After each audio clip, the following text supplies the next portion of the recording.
Finally অনেকদিন পর একটা লং ভিডিও নিয়ে এসেছি। এটা কিন্তু সেই আমার মার্চ মাসে ঘুরতে যাওয়ার ভিডিওর সেকেন্ড পার্ট।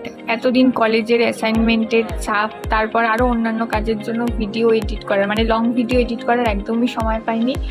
আর চ্যানেলে শর্টসগুলো দিচ্ছিলাম কিন্তু রেগুলার মেনটেন করছিলাম না, কনসিস্টেন্ট ছিলাম না বলে হয়তো অত ভিউস আসছে না, তাই একটুখানি আমার ইন্টারেস্টটাও কমে গেছিলো।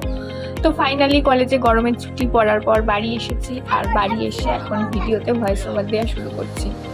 হ্যাঁ, এই ভিডিওটার কন্টিনিউশনটা হচ্ছে 24 তারিখ তো আমরা ঘুরতে গেছিলাম, আমাদের জার্নি শুরু হয়েছিল 24 তারিখ। 25 তারিখ দিল্লি পৌঁছেছিলাম, 26 তারিখ বৃন্দাবনে গিয়ে বৃন্দাবনে টুকটাক কয়েকটা মন্দির ঘুরেছি, আর 27 তারিখ বৃন্দাবনে আমরা ভারত সেবাশ্রমে ছিলাম, ওর সামনেই এক ট্রাভেলের অফিস ছিল, সেখান থেকে আমরা একটা গাড়ি করে আগ্রার মানে প্যাকেজটা বুক করেছিলাম।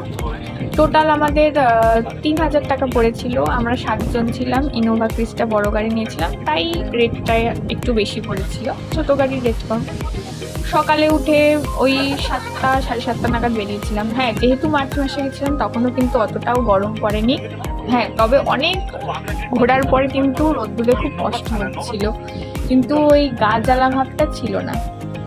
আজকে সারাদিন একটা ইতিহাসময় দিন কাটাবো, বিভিন্ন ঐতিহাসিক দুর্গ, ঐতিহাসিক জায়গা সব দেখবো, আর এই ভিডিওতেও সমস্ত ডেসক্রিপশানে বলবো।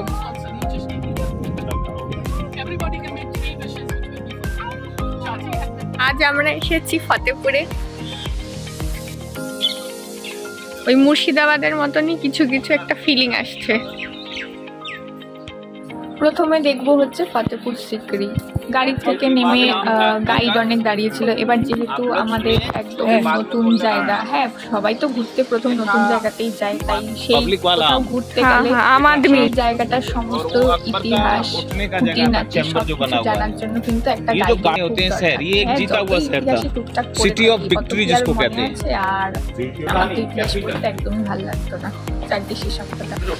তো একজন গাইড নিলাম, আর সাথে যে ওই টোটোর মতো যে গাড়িগুলো, একটু উন্নত টোটো গাড়িগুলোর নাম আছে একটা, ওটা আমি ভুলে গেছি, ঠিক খেয়াল নেই। ওই গাড়িগুলো মোটামুটি 15 সিটার হয়, আর ওই গাড়িগুলো করেই আমরা এই ফতেপুর সিকরির এই যে লোকেশান এইখানে পৌঁছালাম। গাড়িতে ওঠার আগে ভিডিও প্রথমেই আমি দেখেছি খুব সুন্দরভাবে একটা ময়ূর হেঁটে বেড়াচ্ছিল, তো সেটা একটু ভিডিও করে নিয়ে গাড়ি করে আমরা এই সমস্ত জায়গা ঘুরে দেখবো। হ্যাঁ, তানসেন बेटा बीच में तानसेन उठता था, नीचे गुलाब जल होता था, खुशबू का पानी, वहाँ पर उसको सुनता था। बेटा अकबर मुस्लिम वाली रहता था। अब आप लोग खुद ही लोग फिर आगे आ रही आपको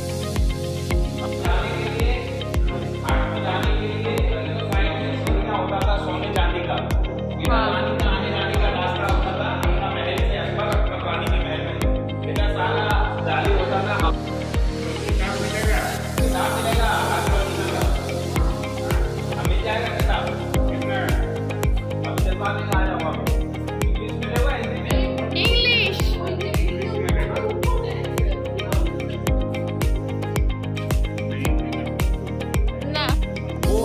बीरबल पहले होता था, पीछे से रास्ता था, अकबर के मंत्री लोगों के जाने के लिए अलग। ये नॉन वेज किचन, वो वेजिटेरियन किचन, मांसाहारी उधर बनता था।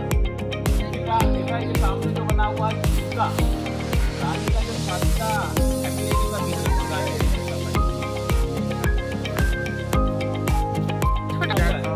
और ये सामने जोधा का महल राजस्थानी डिजाइन का, इसके ऊपर रानी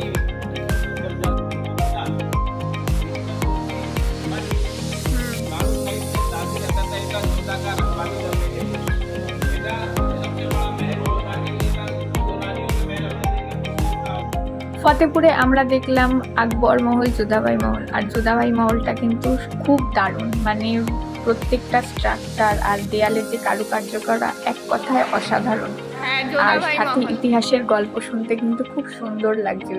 হ্যাঁ, এভাবে হয়তো ইতিহাস পড়ালে আমি ইতিহাসের প্রতি আরো ইন্টারেস্ট পেতাম। এবার তারপর এখানে ঘোরা হয়ে যাওয়ার পর আমরা যাব হচ্ছে বুলন্দ দরওয়াজা দেখতে।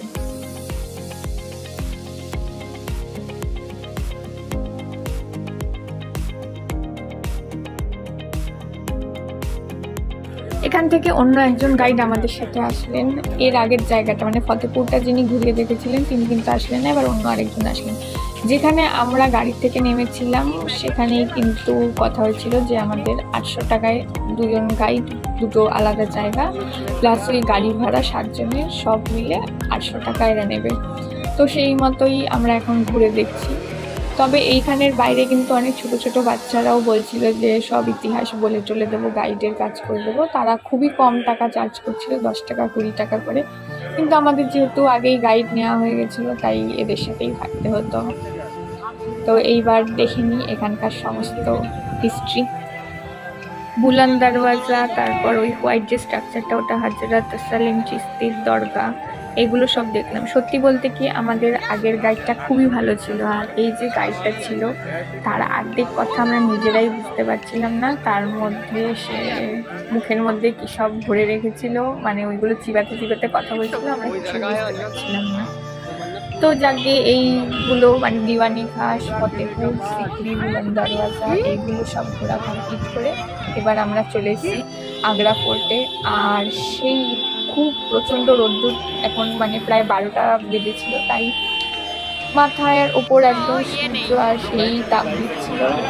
এই সময় একটু আমাদের কষ্ট হচ্ছিল, কিন্তু তাও একটু ঠান্ডা ঠান্ডা শরবতকেই ঘুরতে এসেছি, ঘুরে তো দেখতেই হবে। আর হ্যাঁ, আগ্রা ফোর্টে ঢোকার আগে টিকিটের লাইন ছিল বিশাল। তো প্রথমে টিকিট কেটে তারপর আগ্রা ফোর্টে এই যে এখন ঢুকছি। আগ্রা ফোর্টের একদিকটায় ইন্ডিয়ান আর্মির বেস ক্যাম্প আছে, ওই দিকটায় এন্ট্রি রেস্ট্রিক্টেড, আর বাকি যে দিকটায় ট্যুরিস্টদের ঘোরার জন্য পারমিশন আছে সেই দিকটাই ঘুরে দেখবো। সেই এরিয়াটা কিন্তু অনেকটা বেশি, আর ভেতরে অনেক কিছু আছে, তো পুরো জায়গাটাই ঘুরে দেখবো। আর এই যে টিকিট, ওই কিউআর আছে, ওটা মানে স্ক্যান করে অনলাইনেও হয়তো টিকিট বুক করা যায়, সেরকম নিয়ম আছে। তো আগ্রা ফোর্টে ঢুকেই আমরা একজন গাইড খুঁজছিলাম, যেহেতু হিস্টোরিক্যাল প্লেসেসের খুঁটিনাটি সমস্ত কিছু জানার জন্য একটা গাইডের খুব প্রয়োজন, তাই একজন গাইডকে পেয়েছিলাম, তিনি 500 টাকা চার্জ করেছিলেন। এইখানের গাইডটাও খুব ভালো ছিল, তিনি খুব ভালোভাবে সমস্ত জায়গাটা ঘুরিয়ে সমস্ত ডিটেলস বলে, মানে জাস্ট উই আর প্লিজড।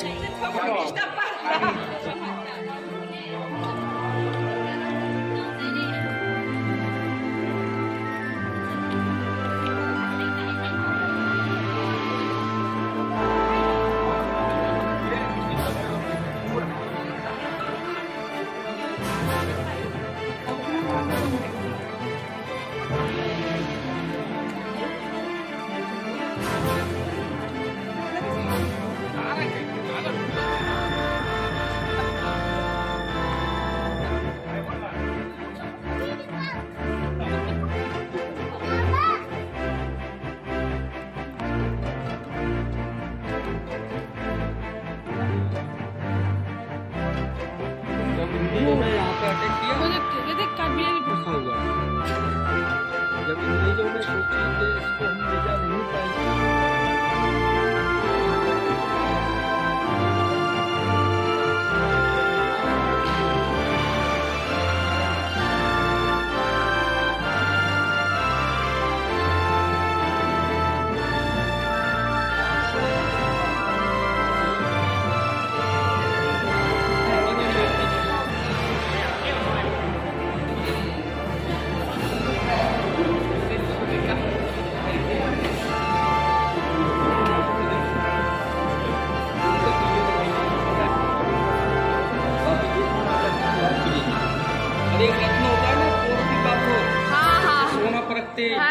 होती है, ये वही पत्थर है।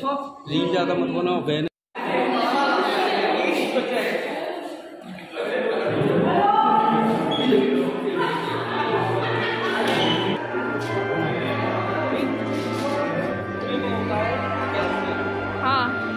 আগ্রা ফোর্টের এখান থেকে কিন্তু তাজমহলের দারুণ একটা ভিউ পাওয়া যাচ্ছে, তো সেটার একটা ভিডিও করে নিলাম। সবাই এখানে দাঁড়িয়ে ছবি তুলছিল। আর এই আগ্রা ফোর্টের ভেতরে দেয়ালের কারুকার্য, ওখানে অনেক দামি দামি পাথর বসানো, আর দেখি নাকি সব ইংরেজরা চুরি করে নিয়ে চলে গেছে। আর বাকি যেটুকু রয়েছে সেইগুলোর মধ্যেই ঘুরে দেখার অনেক কিছু আছে। আর প্রত্যেকটা কাজ এত নিখুঁত, জাস্ট অসাম, খুবই সুন্দর, মানে দেখে একদম মুগ্ধ হয়ে দেখার মতো জিনিস।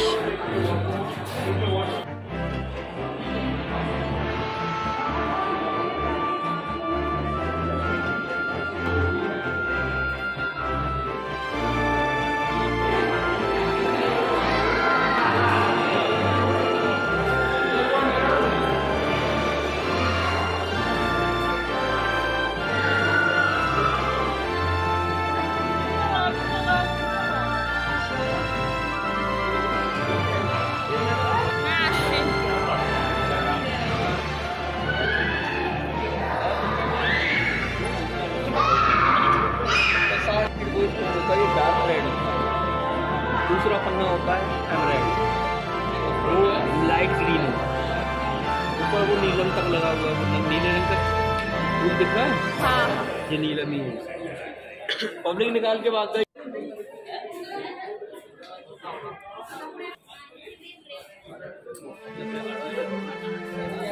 दादा आ जाओ, आ जाओ सिंहासन।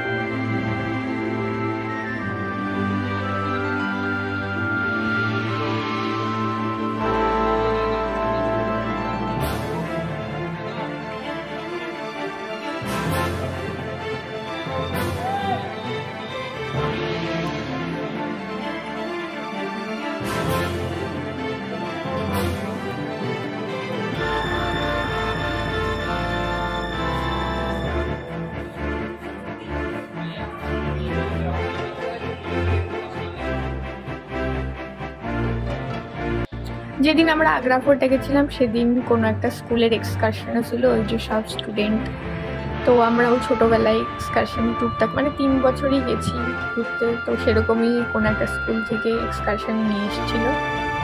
আর এমনিও মোটামুটি ভিড় ছিল আগ্রা ফোর্টে, ফরেনারদের ভিড় তো সবসময় লেগেই থাকে।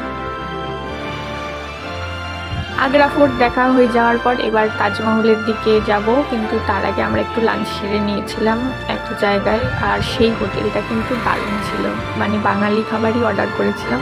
তবে মাছটা ওরা দিল না, কারণ বললো মাছের কোয়ালিটিটা অতটা ঠিক নেই, হয়তো নষ্ট হয়ে গেছে বা কিছু।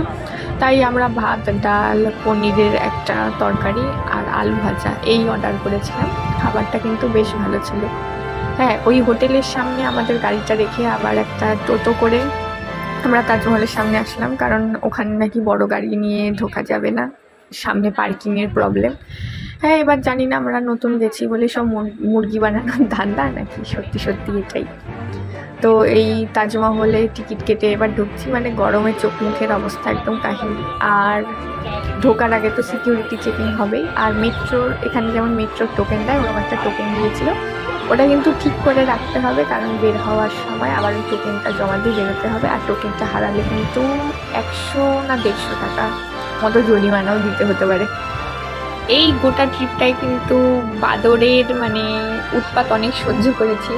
হ্যাঁ, ওখানকার লোকজন বলছিল চশমা, মোবাইল, ব্যাগ ট্যাগ সব কিছু ঠিকঠাক করে রাখতে, মানে বড় ব্যাগ না, ছোটো হাতের পার্স যেগুলো, নাহলে কিন্তু বাদর কেড়ে নিয়ে গিয়ে আর ফেরত দেবে না, ভেঙে দেবে।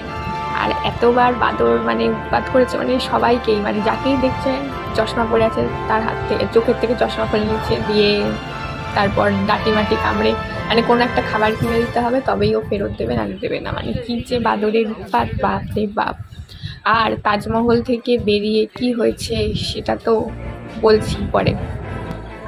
ফাইনালি এবার জীবনে প্রথম আমি তাজমহল দেখার জন্য ঢুকছি। এই যে দেখলাম তাজমহল, খুব সুন্দর, সত্যি সুন্দর, মানে ছবিতে যা দেখেছিলাম তার থেকেও অনেক বেশি সুন্দর তাজমহল।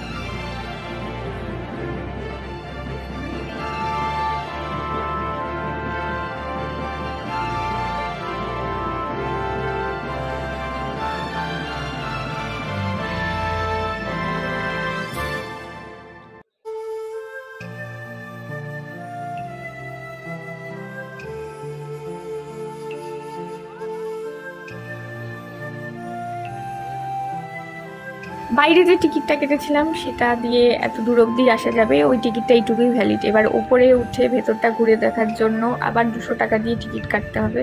এইটা একটু আমার বেশি বেশি লাগলো, যাকে ঘুরতে এসছি যখন পুরোটাই ঘুরে দেখতে হবে। আর ওপরটা যাতে নোংরা না হয় তার জন্য জুতোর একটা করে কভারিং ওরাই প্রোভাইড করছিল টিকিটের সাথে, হয়তো ওটার জন্যই ওই টিকিটের এত দাম। ওপরে এসে দেখলাম, তবে হ্যাঁ ভেতরে তো সেরকম কিছুই নেই দেখার মতো, তাও এসে ঘুরে নিলাম একটু। সানসেটের সময় কিন্তু তাজমহলের চারিদিকের অ্যাম্বিয়েন্সটা জাস্ট অসাম হয়। এবার ভালো ক্যামেরা নিয়ে গেলে সুন্দর ফটোগ্রাফি করা যেত, কিন্তু আমি তো আমার শুধু ফোন নিয়েই গেছিলাম, আমার তো কোনো ক্যামেরা নেই। তো দারুণ। আর এই যে পেছনে যমুনা নদী, মানে খুব ক্লান্তও লাগছিল, কিন্তু এগুলো দেখে আবার খুব ভালোও লাগছিল। তো আজকে ট্রিপে এই তাজমহলই লাস্ট দেখবো। তাজমহল ঘোরা কমপ্লিট, এরপর বাড়ির দিকে রওনা দেবো। আর খুবই ক্লান্ত লাগছে। ওই যে উপরে একটা আবার মৌমাছি চাক করেছে, অনেক আশেপাশে মৌমাছি ভ্যান ভ্যান করে ঘুরে বেড়াচ্ছে, মানে একটা কামড়ে দিলে একদম শেষ। আর এই যে এখানে জল জমে আছে, এখানটায় টিয়া পাখি পায়রা সব জল খেতে এসছে। মানে দিনের শুরুটা হয়েছিল ময়ূর দেখে, আর দিনের শেষটা হচ্ছে টিয়া পাখি দেখে। এখানে কিন্তু অনেকে প্রি ওয়েডিং ফটোশ্যুট, তারপর বিভিন্ন রিলস টিলস সব বানাচ্ছিল, ওগুলো দেখছিলাম। তো আজকের ভিডিওটা কেমন লাগলো সবাই কমেন্টে জানিও। হ্যাঁ, একটু ইরেগুলার হয়ে যাচ্ছে ভিডিও দেওয়া, কারণ পড়াশোনার চাপে, সব কিছুর চাপে একটু ব্যস্ত হয়ে যাচ্ছি। তো দেখা হচ্ছে নেক্সট ভিডিওতে। সবাই খুব ভালো থাকবেন আর চ্যানেলটাকে সাবস্ক্রাইব করে দেবেন।